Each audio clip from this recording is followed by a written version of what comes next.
Have you ever stopped to think about the invisible world that's buzzing all around us all the time? Well, today we're going to dive into that world. We're talking about the constant, chaotic motion of particles and how a really cool idea called the Kinetic Molecular Theory helps us make sense of it all. And we'll get started with a puzzle I'm sure you've run into before. You know how this goes, right? It's a hot summer day, you're driving around, and suddenly that little tire pressure light pops on your dashboard. What is going on inside that rubber tire? Well, we are going to solve that little mystery together. See, the answer isn't something you can spot with your own eyes. To get it, we've got to go smaller. I mean way, way smaller. Imagine we could shrink down, past the tire's rubber walls, and right into the invisible world of the air itself. The amazing physicist Richard Feynman really nailed it with this one. What he's saying is that everything, the air in your tire, the device you're watching this on, it's all made of these tiny, tiny particles that are never ever still. They are in a constant, relentless dance. So, what does this perpetual motion actually look like?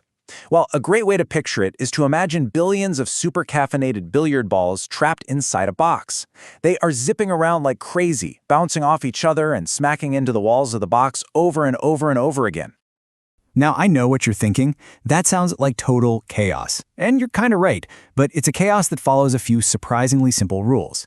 And that set of rules, that's what scientists call the Kinetic Molecular Theory. So, let's break down the rules of this microscopic game.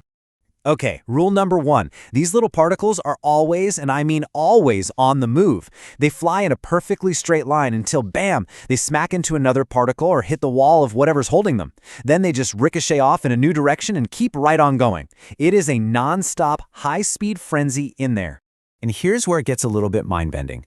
The particles themselves are unbelievably tiny, but the space between them is gigantic in comparison.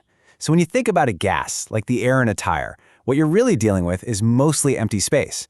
That's why gases are so easy to compress. You're basically just squeezing all that nothingness out. So what happens during those collisions? Well, this is the cool part. When two particles crash, zero energy is lost. It's what's called a perfectly elastic collision. Think of two perfect superballs bouncing off each other. They just transfer that energy and keep going. This means the total energy inside the container stays the same unless, we mess with it from the outside. Okay, so let's recap. We've got 3 simple rules. Constant motion, tons of empty space, and these perfect, no energy lost collisions. But so what? How do these tiny little rules create the things we actually see and feel in the real world, stuff like temperature and pressure?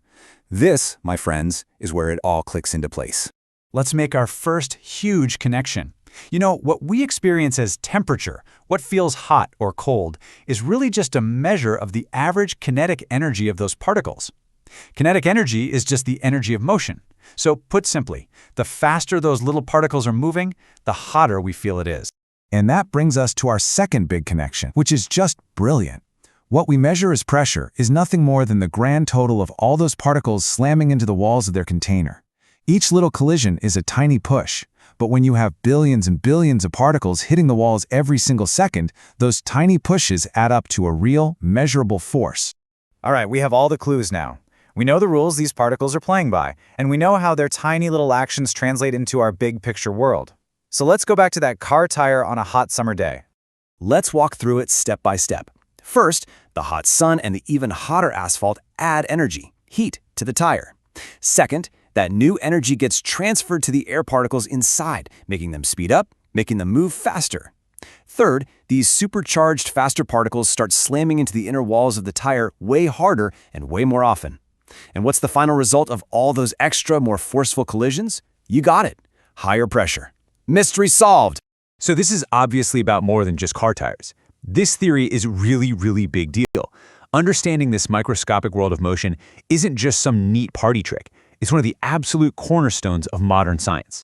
I mean, the kinetic molecular theory is the why behind all those gas laws you probably had to memorize in chemistry class.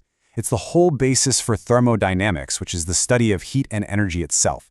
It helps us model absolutely massive systems, from weather patterns sweeping across the globe all the way to how stars are born. It's just a fantastic example of how a few very simple rules can produce incredibly complex but predictable results. So if there's one thing to take away from all this, it's this. This idea of tiny, bouncing particles isn't just a cute story we tell.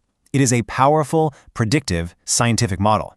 It lets us understand and actually predict how the world works, from something as simple as the pressure in a tire to the very air that we breathe. It makes the invisible visible. And that leaves us with one last thing to chew on. We've seen how this theory works perfectly for gases, but if everything, solids, liquids, and gases, is made of particles that are always moving, what's the real difference between them? What does it actually mean for something to be solid?